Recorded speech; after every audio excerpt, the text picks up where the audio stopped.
Magandang araw, Malacanang Press Corps. Ayon sa utos ni Pangulong Ferdinand R. Marcos Jr. na paigtingin ang kampanya kontra smuggling, nasabat ng Bureau of Customs ang kahon-kahon na hinihinalang smuggled cigarettes na may halagang 605.29 million pesos.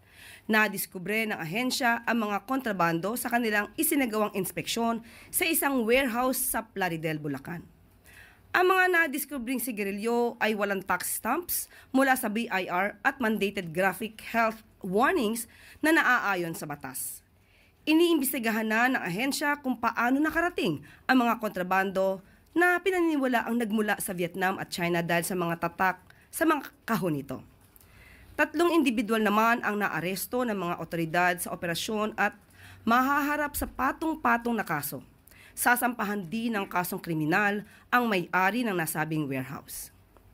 Aabot sa 8,647 master cases or 86.4 million sticks ng sigarilyo ang kinumpiska ng ahensya.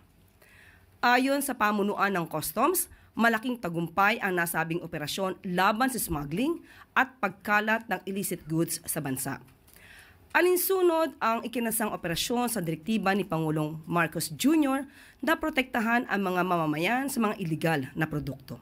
At maaari na po akong tumanggap ng inyong mga katanungan. First question, Kenneth Pasyente, PTV4.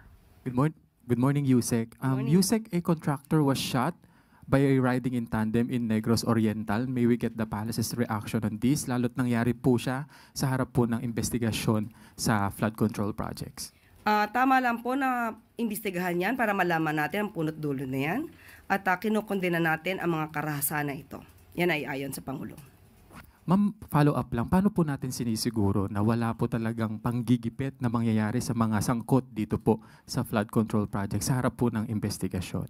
Alam naman natin kung ano ang nais ng Pangulo.